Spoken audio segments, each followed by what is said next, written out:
ఏమి చెప్పక్కర్లేదు, వాళ్ళకి ఏ ఇన్స్ట్రక్షన్ అనేది ఏ విమర్శం లేదు. వాళ్ళకి నచ్చిన దగ్గరికి వెళ్ళి ఆడించుకోవాలి, వాళ్ళు ఆడుకుంటారు. గ్రూప్స్గా అయినా ఇండివిజువల్గా వాళ్ళు ఆడుకుంటారు. అయితే మనం చేయవలసింది వెల్కమ్ యాక్టివిటీ ఒకటి, అలాగే శారీరక నృత్యాలు, శారీరక వృద్ధి, తర్వాత కాగ్నిటివ్ డెవలప్మెంట్, తర్వాత పౌరగతిక భావనలు, ఇక్కడికి వచ్చేటప్పుడు లాంగ్వేజ్ అండ్ లిటరసీ. సో ఈ డెవలప్మెంట్ సంబంధించిన యాక్టివిటీస్ అన్ని కూడా మనం 4 కార్నర్స్ లో ఉంచాలి.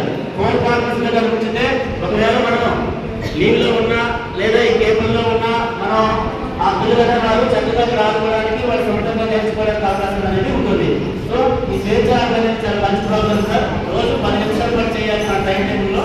కాకపోతే మనకి ఎదురుబాటు ఉన్న టైంలో మనం ఇది చేసుకోవాలి. అయితే గత నెలలో మనకి డైరెక్టర్ వచ్చేసారు ఇక్కడ కాదు, అక్కడ విషయం చెప్పింది ఇక్కడికి వచ్చారా. అయితే వాళ్ళు ఒక పాట పాడారు, చాలా బాగుంటుందని. సో ఆ పాట నాకు వచ్చినప్పుడు పాడతాను. మనం పిల్లలకి పూర్వ ప్రాథమిక దశలో ఎక్కువగా ఉపయోగించే ఏంటంటే పలక సార్. ఆ పలక అనేది అది ఏ విధంగా ఉపయోగిస్తున్నారు. సో మనం చిన్నప్పుడు ఏ విధంగా ఉపయోగించేవారు, ఇప్పుడు పిల్లలు ఏ విధంగా ఉపయోగించారు. పలక పాట అనేది చక్కగా రాసుకుని వచ్చారు, చాలా బాగా ప్రెజెంట్ చేశారు.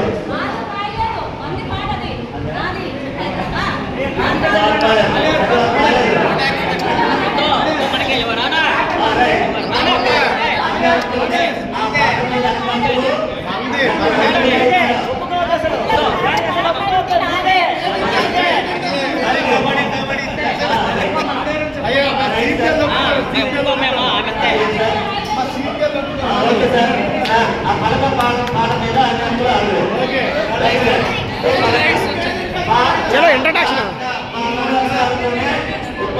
విద్యార్థి యొక్క ఎడ్యుకేషన్ అనేది స్టార్ట్ అవుతుంది. నేను కూడా అర్థం అవుతుంది. రైట్, అసలు అందరూ కూడా హుషారుగా పాడండి. పలక పలక నల్ల పలక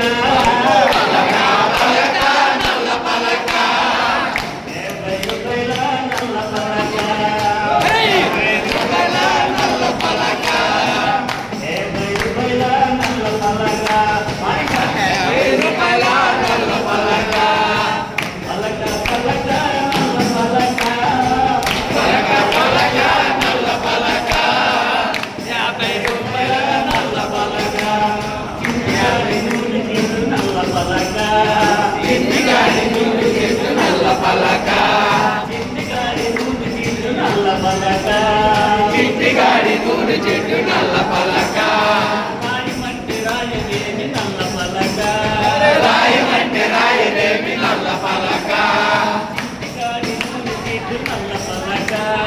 ఇంటిగాడి నూనె చెట్టు నల్ల పలక, రాయమంటే రాయదేమి నల్ల పలక, రాయమంటే రాయదేమి నల్ల పలక, నీ వల్లే కాసినాను నల్ల పలక, నీ వల్లే కాసినాను నల్ల పలక,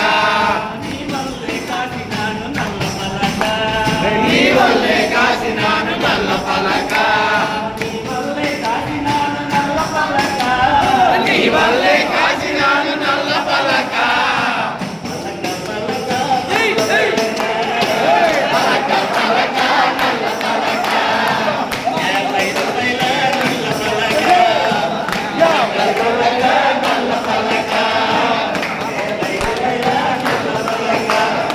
కాసినాను నల్ల పలక,